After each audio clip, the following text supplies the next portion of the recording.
Retro ஆன்மீகம் நேயர்களுக்கு வணக்கம். நான் கலைப்பிரியா பழனி. இன்னைக்கு நம்ம கூட யார் இருக்காங்க அப்படின்னா, ஜோதிடர் யாமிருக்க பயமேன் அருண்குமார் அவர்கள் தான் இருக்காங்க. வணக்கம் சார். வணக்கம்மா. எப்படி இருக்கீங்க? நல்லா இருக்குமா. Super sir. குரு அப்படின்னு சொன்னாலே பொதுவாக எல்லாருமே சொல்லுவாங்க, குரு வந்து ரொம்ப மென்மையானவர், சோதிக்க மாட்டார், அவ்வளவும் அள்ளி கொடுப்பாரு அப்படின்னு சொல்லுவாங்க.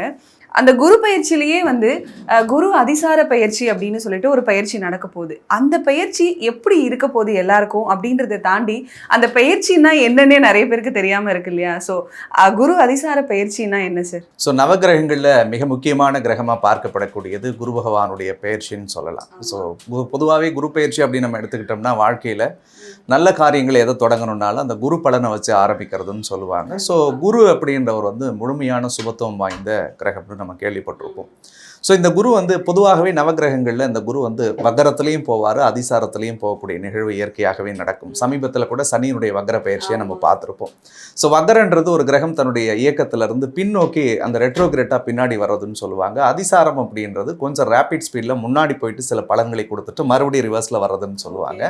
அந்த அடிப்படையில் தான் வரக்கூடிய அக்டோபர் மாதம் 8ஆம் தேதி குரு பகவானுடைய வக்கர பயிற்சி நடக்கிறதுக்கு இருக்குது. ஸோ இப்போது இருக்கக்கூடிய மிதுன ராசியிலிருந்து வக்கரகதியில் அடுத்து ஒரு 73 நாட்களுக்கு கடகராசிக்கு பயிற்சி ஆகிறார். ஸோ இந்த வக்கர பயிற்சின்றது கொஞ்சம் விசேஷமான பயிற்சி அப்படின்னே சொல்லலாம். ஏன்னா கிட்டத்தட்ட 12 வருஷத்துக்கு பிறகு குரு பகவான் தன்னுடைய உச்ச வீட்டை வந்து தொட போகிறார். ஸோ உச்ச வீட்டுக்கு குரு பகவான் வரும்பொழுது நிச்சயமாக அவருடைய தாண்டவம் என்பது பெருசாகவே இருக்கும். அதுவும் சுபகிரகம் வந்து ஒரு ஜாதகத்தில் சுபகிரகம் உச்சமடைதுனாலே ஸோ எல்லாருக்குமே ஒரு பெரிய ஒரு பொற்காலம்னே இந்த பீரியடை நம்ம சொல்ல முடியும். ஸோ இந்த காலத்தை எல்லாரும் பயன்படுத்திக்கணும் அப்படின்றது தான் என்னுடைய ஒரு அன்பு வேண்டுகோள். கண்டிப்பாக சார். எப்பயுமே ஒவ்வொரு குரு பயிற்சி சனி பயிற்சி அப்படின்னு பார்த்தோம் அப்படின்னா ஏதாவது ஒரு சில ராசிகள் வந்து உச்சத்தில் இருப்பாங்க. அந்த மாதிரி இந்த குரு பயிற்சியிலும் ஏதாவது ராசிகள் உச்சத்தில் இருக்காங்களா?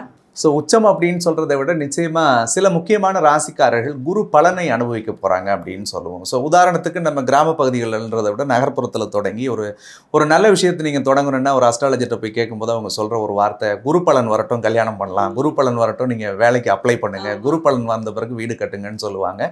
அந்த மாதிரி சில முக்கியமான ராசிக்காரர்களுக்கு குருவினுடைய பூரண பலன் வரப்போகுது. ஸோ விசேஷமான பலன்களை பார்க்கக்கூடிய ராசின்னா ஸோ பொதுவாகவே குரு பலனை அனுபவிக்கக்கூடிய ராசின்னு சொல்லி சில குறிப்பிட்ட ராசிக்காரர்கள் இருக்காங்க. ஸோ கிட்டத்தட்ட ஒரு 5 ராசிக்காரர்களுக்கு ஒரு மிகப்பெரிய நல்ல பலன்களை தரக்கூடிய அடிப்படையில் இந்த அதிசார குரு பயிற்சி அமைய போகுதுன்னு நான் சொல்லுவேன். கண்டிப்பா சார். நீங்க 5 ராசிகள்னு சொன்னதும் மற்ற 7 ராசிக்காரர்களும் ஐயோ நமக்கு ஏதாவது நடந்துருமோ அப்படிங்கிற பயத்துல இருந்திருப்பாங்க. என்னன்னா அந்த மாதிரி அவங்க பயப்படணுன்ற அவசியம் கிடையாது. ஸோ பொதுவாகவே குரு பகவான் இருக்கக்கூடிய இடத்தை விட பார்க்கக்கூடிய இடத்துக்கு ஒரு மிகப்பெரிய பலம் அப்படின்னு நம்ம எல்லா ஜோதிட சாஸ்திரத்திலையும் கேள்விப்பட்டிருப்போம். ஸோ குரு ஒரு வீட்டுக்கு வர்றாருன்னா அவர் பார்க்கக்கூடிய பார்வை அதான் காரிக்கு 3 7 10 கணகனுக்கு 5 7 9ன்னு சொல்லுவாங்க. ஸோ கணகன் அப்படின்னா ஜோதிடத்தில் குரு 5வது பார்வை 7வது பார்வை 9வது பார்வையாக 3 பார்வையை குரு பார்ப்பாரு. ஒவ்வொரு ராசிக்காரர்களுக்கும் இந்த 3 பார்வை என்பது நிச்சயமாக விசேஷ பலன்களை தரும். அதுவும் இந்த அதிசார குரு பெயர்ச்சி கடகராசியில் உச்சமாக வர்றதுனால, உச்சம் இந்த சென்ஸ் உங்கள் பையில் ஒரு லட்சம் ரூபா இருந்துச்சுன்னா அள்ளி கொடுப்பீங்க இல்லையா, அந்த மாதிரி இந்த குரு தன்னுடைய உச்ச வீட்டுக்கு வரும்பொழுது முழு பலத்தோடு அமரும் பொழுது நிச்சயமாக 12 ராசிக்காரர்களுக்கும் அவர் பார்க்கக்கூடிய இடத்தை பொறுத்து பலன்களை அள்ளி வழங்க காத்திருக்காரு. அதில் ஒரு 5 பேர் நான் எனக்கு தாண்டா ரொம்ப நிறைய கொடுப்பாரு, இவர் எனக்கு சொந்தக்காரு அப்படின்னு சொல்லி நம்ம ஊர்லலாம் ரிலேட்டிவ் வந்துட்டாங்கன்னா நம்ம ஒரு சொல்லுவோம் இல்லையா ஒரு சந்தோஷத்தில், அந்த மாதிரி அந்த ஒரு 5 ராசிக்காரர்கள் கண்டிப்பாக இருக்கிறார்கள் இந்த குரு அதிசார பயிற்சியில். கண்டிப்பா நீங்க சொன்ன உடனே எல்லாரும் நினைச்சிருப்பாங்க அந்த 5 ராசிக்காரர்கள்ல நம்ம ராசி இருந்துடக்கூடாதா அப்படின்னு சொல்லிட்டு. ஸோ ஒவ்வொரு ராசிக்கும் என்னென்ன பலன்கள் இந்த அதிசார குரு பயிற்சி கொடுக்க போகுதுன்னு பார்க்கலாம். மிதுன ராசிக்கு இந்த அதிசார குரு பயிற்சி பலன்கள் எந்த மாதிரி இருக்கும் சார்? மிதுன ராசிக்காரர்களை பொறுத்த வரைக்கும் ஸோ கிட்டத்தட்ட கடந்த ஒரு 18 மாதத்தில் எந்த கிரகம் பயிற்சி ஆனாலும் நம்ம வாழ்க்கைக்கு ஏதாவது ஒன்று நடந்துராதா அப்படின்ற ஒரு எதிர்பார்ப்போடு வாழ்ந்த ராசிக்காரர்கள் அவர்கள்னே சொல்லலாம். ஏன்னா சுகஸ்தானம் அப்படின்னு சொல்லக்கூடிய 4வது வீட்டில் கேது வந்து இருந்துச்சுங்க. அந்த கேது வந்த காலங்களில் அவங்க வாழ்க்கையிலே சொல்ல முடியாத வழிகளை எல்லாத்தையும் அனுபவிச்சிருப்பாங்க. உண்மையை சொல்லணும்னா ஒரு சூனியம் வச்சவங்க எப்படி இருப்பாங்க அந்த மாதிரியான ஒரு வாழ்க்கை. உயிரிழந்து நடபணமாக வாழ்ந்தேன் சார், படுத்து நிம்மதியாக தூக்கம் கிடையாது சார், எல்லாம் இருந்துச்சு சார், சாப்பிட்டுட்டு படுக்கிற நிம்மதியை கடவுள் கொடுக்காம ஓட வச்சார் அப்படின்னே சொல்லலாம். ஸோ பல பேர் வந்து ஒரு டிராவலர் மாதிரியே வாழ்ந்திருப்பாங்க. வனவாசமான வாழ்க்கை. மிதுன ராசிக்காரர்களை நீங்கள் கேட்டு பார்த்தீங்கன்னா லாஸ்ட் 1.5 வருஷம் ஒரு பரதேசம் போகாத குறை சார், நாங்கள் ஆளுக்கு ஒரு மூலையில் செதறி இருக்கிறோம், தாய் ஒரு பக்கம் புள்ள ஒரு பக்கம் குடும்பம் ஒரு பக்கமாக நாங்கள் வாழ்ந்துட்டு இருக்கிறோம்னு சொல்லியிருந்தாலும் ஆச்சரியப்படுவதற்கு அல்ல. அவ்வளோ கஷ்டப்பட்டிருக்காங்க. 4ல் கேது இருந்துச்சுன்னா உங்களுக்கு சர்ப்பமடை தோஷம் மாதிரி தானே. நீங்கள் 5 அடுக்கு பங்களாலே படுத்து தூங்கினாலும் கஞ்சி குடிச்சிட்டு படுக்கிற சுகம் இருக்காது இல்லையா? அந்த நிம்மதின்ற ஒரு வார்த்தையை அவங்க ஃபீல் பண்ணியிருக்க மாட்டாங்க. பட் இந்த அதிசார குரு பயிற்சி பார்த்தீங்கன்னா 12 ராசிக்காரர்களில் மிகப்பெரிய ஒரு நல்ல பலனை பார்க்கக்கூடிய ராசியில் முதன்மையாக இருக்கிறது மிதுன ராசிக்காரர்கள். எவ்வளோ கஷ்டப்பட்டதுக்கு இந்த குரு பயிற்சி பலன் தான் அவங்களுக்கு ஒரு 12 வருஷத்துக்கு அப்புறம் இப்போ உச்சத்துல குரு வரார். அந்த 12 வருஷத்துக்கு அப்புறம் குடும்ப ஸ்தானத்துல உச்சத்துக்கு வரார். இதுக்கு முன்னாடி ஜென்ம குருவா இருந்த பீரியட் எல்லாம் பொதுவா சொல்லுவோம், ஜென்ம ராமர் வனத்திலே சீதையை சிறை வைத்ததுன்னு சொல்லி ஒரு வரலாறு படிச்சிருப்போம். So inner stress and depression அவங்களே தனக்குத்தானே ஏற்படுத்திப்பாங்க. மிதுன ராசிக்காரர்களுக்கு எதிரி யாருமே கிடையாது. அவங்க எப்படின்னா தன்னைத்தானே அவங்க எதிரியா மாத்திக்கிட்டாதான் உண்டுன்னு நான் சொல்லுவேன். ஏன்னா அவங்க எல்லாருக்கும் ஏற்ற மாதிரி இருக்கணும்னு சொல்லி முயற்சி பண்ணிக்கிட்டே இருப்பாங்க. அப்படி இருக்க முடியாது, இது கலியுகமாச்சே. நீங்கள் நல்லவனுக்கு நல்லவனாக இருக்கணும், கெட்டவனுக்கு கெட்டவனாக இருந்தால் தான் இந்த காலத்தில் நீங்கள் பிழைக்க முடியும். ஆனால் நம்ம மிதுன ராசிக்காரர்கள் அப்படி இல்லை. அவங்க என்ன பண்ணுவாங்க, எல்லாருக்கும் நான் நல்லவனாக இருக்கணும், எல்லாருக்கிட்டையும் நல்ல பேர் வாங்கணும்னு நினச்சா நீங்கள் உண்மையாகவே இருந்தாலும் கூட விமர்சனத்துக்குள்ளாக்கப்படுவார்கள் மிதுன ராசிக்காரர்கள். அப்படிப்பட்ட அழுத்தத்தை அனுபவிச்சாங்க. ஆனால் இப்போ 2ல் குருன்றது சரியான பீரியடு. குடும்பத்தில் அப்படியே சும்மா நிம்மதி, சந்தோஷம், அமைதி, தெளிவு எல்லாமே கிடைக்கும். எல்லாத்தையும் கொடுக்க போகிறாங்க. ஆமாம், அதுலேயும் குடும்ப வாழ்க்கையில் யாரெல்லாம் பிரச்சனையோடு அனுபவிச்சுட்டு இருந்தாங்களோ, குடும்ப வாழ்க்கையில் ஒரு பற்று இல்லாமல் யாரெல்லாம் இருந்தாங்களோ, எதுக்குடா குடும்பம் பண்ணுறோம் அப்படின்னு நினச்சி போராடிக்கிட்டு இருக்கக்கூடிய மிதுனராசிக்காரர்களுக்கெல்லாம் கடவுளுடைய அருளோடு அந்த குடும்பத்தில் ஒரு தெளிவு ஏற்படக்கூடிய சூழலை தரும். அது இல்லாமல் இந்த 12 ராசிக்காரர்களில் தனவரவு மிகுதியாக பார்க்கக்கூடிய ராசி மிதுன ராசிக்காரர்கள். அடுத்த ஒரு 71 நாளில் நிச்சயமாக அவங்களுடைய வேலைக்கேற்ப, அவங்களுடைய உழைப்புக்கேற்ப, அவங்களுடைய முயற்சிக்கேற்ப சத்தியமாக பண வரவு இருக்கும். நான் சும்மா 1000 கோடி கிடைக்கும் 100 கோடி வரும்னு தம்ப்நெயிலுக்காக பைட்டுக்கு அடிச்சு வர்றதை விட அவருடைய உழைப்புன்றதை தாண்டி கூட உழைக்கிறவங்க எல்லாம் நல்லா இல்லம்மா இப்பெல்லாம் அப்படிலாம் நீங்களும் கஷ்டப்படுறீங்க, நானும் கஷ்டப்படுறேன், அப்படி கிடையாது. எப்பவுமே எண்ணங்கள் செயல்களாக மாறுன்றதுல நான் ரொம்ப ஆழமான ஒரு தாற்பயம் வச்சிருப்பேன். ஸோ அந்த மாதிரி அவங்களுடைய தாட்ஸ், அவங்களுடைய தேவைகள் எது இருக்கோ அந்த தேவைகளுக்கு ஏற்ப நிச்சயமாக பண வரவை கடவுள் கண்டிப்பாக மிதுன ராசிக்கு கொடுப்பாருங்க. அதே மாதிரி இந்த பீரியட் வாக்கு ஸ்தானத்தில் குரு உச்சமாகிறதுனால வாக்கு வன்மை ஏற்படும். அவங்களுடைய பேச்சாற்றல் வரும். பேசக்கூடிய தொழில் இருக்கிறவங்களுக்கெல்லாம் ஒரு பெரிய பீக் பீரியடாக இருக்கும். அது அரசியல் துறையாக இருக்கட்டும், ஏன் அவங்கள மாதிரி மீடியா துறையில் இருக்கக்கூடியவர்களாக இருக்கட்டும். ஸோ அதே மாதிரி மார்க்கெட்டிங் லைனில் இருக்கக்கூடியவர்களுக்கெல்லாம் இந்த பீரியட் ரொம்பவே சூப்பராக இருக்கும். அதே மாதிரி சில விஷயங்களில் மிதுனராசிக்காரர்கள் அலட்சியப்படுத்தப்பட்டிருப்பார்கள், அவர்கள் எல்லாம் அங்கீகரிக்கப்படுவார்கள் இந்த காலகட்டங்களில் அப்படின்னே சொல்லலாம்.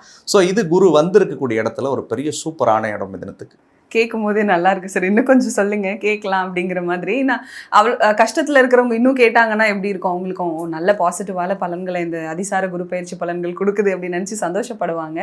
அது மட்டும் இல்லாமல் இப்போது என்ன மாதிரி குரு எந்தெந்த இடத்துல இருக்க போறாரு, எந்தெந்த வீட்டில் இருக்க போறாருன்னு சொன்னீங்கன்னா அது இன்னும் நல்லா இருக்கும். ஸோ மிதுன ராசிக்காரர்கள் வந்திருக்கக்கூடிய இடம் சுகஸ்தான 2ஆம் இடம் அப்படின்னு சொல்லக்கூடிய குடும்ப ஸ்தானத்தில் இருந்தாலும் ஸோ குரு பார்க்கக்கூடிய இடங்களும் ரொம்பவே நல்ல இடத்தை பார்க்குறாரு. அதில் முதல் இடமா பார்க்கக்கூடியது மிதுன ராசிக்காரர்களுக்கு 6ஆம் இடத்தை குரு பார்க்குறாரு. 6வது வீடுன்றது ஒரு ஜாதகனுக்கு எதிரி, சத்துரு, கடன் தொல்லை. இந்த மிதுனராசிக்காரர்கள் நீங்கள் ஒரு லாஸ்ட் அந்த 1 வருஷத்தை இந்த 1.5 வருஷத்தில் எதிர்பார்த்தீங்கன்னா எங்கே போனாலும் போட்டி இருக்கும், பொறாமை இருக்கும், பிரச்சனை இருக்கும், பல்வேறு விதமான அழுத்தங்கள் ஏற்படுத்தும். இன்னும் நல்லா நேரில் பேசுகிறேன் சார், பின்னாடி போன பெரிய சிக்கல் அவன் தான் எனக்கு ஏற்படுத்துறான் அப்படின்னு இது நடக்கும். அதுவும் மிதுனராசிக்காரர்கள் ரொம்பவே இதை அனுபவிச்சிருப்பாங்க. அப்போ இந்த 6ஆம் இடத்தை குரு பார்க்கும் பொழுது மறைமுகமாக இருந்த எதிரிகளுடைய தொல்லை விலகும். ஏன்னா சில பேர் வலியவர்களாக இருக்கும் பட்சத்தில் எளிய மனிதர்களால் அவர்களை எதிர்க்க முடியாது. சில சூழ்நிலைகளில் நம்ம கடவுள் தான் துணை அப்படின்னு போயிட்டு இருப்போம். ஸோ அப்போ இந்த நவகிரகத்தினுடைய குரு பார்வை 6 பார்க்கும் பொழுது மறைமுகமாக மிதுனராசிக்காரர்களுக்கு யாரெல்லாம் தொல்லை கொடுத்தாங்களோ, அழுத்தம் கொடுத்தாங்களோ அவங்க எல்லாம் தானாக ஓடிடுவாங்க.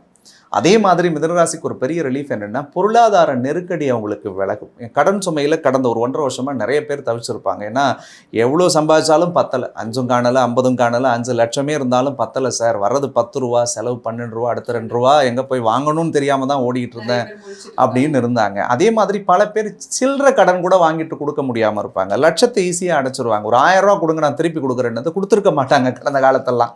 ஸோ அப்போ அவங்களே யோசிச்சு பார்ப்பாங்க, என்னடா இது நம்ம தகுதிகளாடா நம்ம இப்படிலாம் கஷ்டப்பட்டோம், திருப்பி கொடுக்க முடியலையே அப்படின்லாம் நிறைய வருத்தத்தில் இருந்திருப்பாங்க. பட் அந்த குரு பார்வை வரும் பட்சத்தில் கண்டிப்பா அவங்களுக்கு அந்த கடன் நெருக்கடிகள் சரியாகும். அப்போ எதிர்பார்த்த பொருள் உதவி கிடைக்கும், அவங்களுக்கு எதிர்பார்த்த தனவரவு கிடைக்கக்கூடிய அமைப்பு. அப்போ அந்த முதல் பார்வை பெரிய பலம் தரக்கூடியதா இருக்கு. அதற்கு அடுத்தது அஷ்டமஸ்தானத்தை குரு பார்க்கிறார். 8ஆம் இடத்தை குரு பார்க்கறதுன்றது இல்லற வாழ்க்கையில் இருக்கக்கூடிய சிக்கல்களை சரி பண்ணும். 8ன்றது ஆயுள் மாங்கல்ய ஸ்தானம்னு சொல்லுவாங்க. அப்போ பார்க்கக்கூடிய இருக்கக்கூடியவர்கள் ஆணாக இருந்தால் பெண்களால் அவர்களுக்கு யோகம் உண்டு. தட் மீன் மனைவியால் யோகம் ஏற்படும். மனைவியாக இருந்தால் கணவனால் யோகத்தை ஏற்படுத்தக்கூடியதாக இருக்கும். அதே மாதிரி மிதுன ராசிக்காரர்கள் ரிலேஷன்ஷிப் இஷ்யூஸில் லாஸ்ட் ஒரு 2.5 வருஷமாக பாதிக்கப்பட்டவர்கள். ஏன்னா சனி ராகு தொடர்புடும் பொழுதோ அல்லது 8ல் 7ல் சனி இருக்கும் காலகட்டங்களெல்லாம் நிச்சயமாக ஏமாற்றம் துரோகங்களை சந்திச்சிருப்பாங்க. ஸோ அந்த வழிகள் எல்லாமே மாறும். இன்னும் சொல்லணும்னா யாரால் நாம் அலட்சியப்படுத்தப்பட்டோமோ அவர்களே நம்மை நினைத்து ஒரு வருத்தப்படக்கூடிய அளவுக்கு நம்மளுடைய வளர்ச்சியை கடவுள் ஏற்படுத்துவார் இந்த குரு பார்க்கும்போது. அதுக்கு அடுத்தது ரொம்ப முக்கியமாக 10வது இடத்தை குரு பார்க்குறார். ஸோ 10 குரு பார்க்கறது பட்டம் கிடைக்க போகுது, பதவி கிடைக்க போகுது, மிதுன ராசிக்கு பெரிய புகழ் வரும். உருவ புண்ணியத்தில் ஒரு ப்ரமோஷன் எதிர்பார்க்குறவங்களுக்கு ப்ரமோஷன் கிடைக்கும். ஸோ ஒரு காம்படிட்டிவ் எக்ஸாம் எழுதிட்டு நான் வேலைக்கு வெயிட் பண்ணுறேன் சார் அப்படின்னா கண்டிப்பாக வந்தே தீரும். அதே மாதிரி இப்போ முன்னாடி சொன்ன மாதிரி எதிர்பாராத தனவரவு இந்த பீரியடில் 10 குரு பார்க்கறதுனால இருக்கும். ஸோ அதே மாதிரி அவர்கள் செய்த புண்ணிய காரியத்தினுடைய பலன்களை அனுபவிப்பார்கள். ஏன்னா 10ஆம் இடம் தான் ஒரு ஜாதகனுக்கு கர்மஸ்தானத்தையும் குறிக்கும். அப்போ அவங்க நிறைய பேர் வருத்தம் இருக்கு இல்லையா, நல்லது செய்கிறேன் சார் எனக்கு நல்லதே நடக்கலை அப்படின்னு எல்லாருக்குமே பொதுவாக நினைப்போமா. அது எப்போ அந்த பீரியட் வேலை செய்யணும்னா 10வது வீட்டை குரு பார்க்கும்பொழுது அவங்க செஞ்ச நல்ல விஷயத்துக்கெல்லாம் சத்தியமாக பலன்கள் கிடைக்கும். அப்போ மிதுன ராசிக்காரர்களுக்கு 6, 8, 10 குரு பார்ப்பது ஒரு மிகச்சிறந்த பலன் பொருந்திய காலம் அப்படின்னு தான் நான் சொல்லுவேன். கண்டிப்பா நீங்க சொன்னதை கேட்டு நிறைய மிதுன ராசிக்காரர்கள் இப்போ வந்து சந்தோஷத்துல உட்கார்ந்துட்டு இருப்பாங்க. என்னதான் நம்ம இவ்வளோ பலன்கள் இருக்க போகுது, இவ்வளோ பயன்கள் உங்களுக்கு கிடைக்க போகுது அப்படின்னு சொன்னாலும் கவனமா இருக்கக்கூடிய இடங்கள்னு ஒன்று இருக்கும் இல்லையா சார்? எங்க கவனமா இருக்கணும்? மிதுன ராசிக்காரர்களை பொறுத்த வரைக்கும் 4ல் இருந்த கேது இப்போ 3வது இடத்துக்கு வந்திருக்கு. ஸோ கூட்டாளிகள்கிட்ட மட்டும் கவனமா இருக்கணும். யாரு கூட சேர்றீங்களோ அந்த அதுக்கேற்ற மாதிரி தயவு கூர்ந்து ஜாகிரதையா பார்த்துக்கணும். சேர்க்கையில ரொம்ப கவனமா இருக்கணும். அதே மாதிரி பிளட் ரிலேஷன்ஸ் கிட்டையும் அந்த 3வது வீடு சகோதர ஸ்தானம் அப்படின்றதுனால ஸோ அவங்க கிட்டையும் கொஞ்சம் கவனமா இருக்கணும். அதே மாதிரி தந்தை வழி உறவுகள்கிட்ட கொஞ்சம் கவனமா இருக்கணும். 9ஆம் இடத்துல சனி பகவான் ராகுவோட சேர்ந்து இருக்கிறதுனால தந்தை வழி உறவுல கவனம், தந்தையோட கருத்து மோதல்களை தவிர்க்கணும். அதே மாதிரி அப்பாவனுடைய உடல் நலத்திலும் கொஞ்சம் கவனமாக பார்த்து கொள்வது நல்லது. இதில் மட்டும் கொஞ்சம் கவனமா இருந்தா போதும். மற்றபடி மிதுன ராசிக்காரர்களுக்கு நல்ல ஒரு அற்புதமான காலம்னே சொல்லலாம். கண்டிப்பா சார். என்னென்ன வழிபாடுகள் பண்ணலாம்? ஏற்கனவே நிறைய பாசிட்டிவ் உங்க வாழ்க்கையில வரப்போகுதுன்னு சொல்லிட்டோம். இன்னும் கொஞ்சம் பாசிட்டிவா இருக்கட்டும், இந்த கவனமா இருக்கக்கூடிய நேரங்கள்ல பாசிட்டிவ் கிடைக்கணும்ன்றதுக்காக என்னென்ன வழிபாடுகள் பண்ணலாம்? ஸோ மிதுன ராசிக்காரர்களை பொறுத்த வரைக்கும் பெரும்பாலும் திருமாலுடைய வழிபாடு அவர்களுக்கு நல்லதை தரும். ராசிநாதன் புதனாக இருக்கிறதுனால பக்கத்தில் இருக்கக்கூடிய பெருமாளுடைய திருக்கோவில் அல்லது ஆஞ்சநேயரோட சன்னதி எதாக இருந்துச்சுன்னா சனிக்கிழமையில போயிட்டு அவங்களால முடிஞ்ச ஒரு கைங்கரியம் பண்ணிட்டு தன்னால் முடிஞ்ச ஒரு பிரசாதத்தை அந்த இடத்துல சாமிக்கு வச்சு படைச்சிட்டா ஒரு 4 பேர்த்துக்கு கொடுக்கும் பட்சத்தில் இறைவனுடைய அருளோடு அவர்களுக்கு இருக்கக்கூடிய தடைகள் எல்லாமே விலகும்.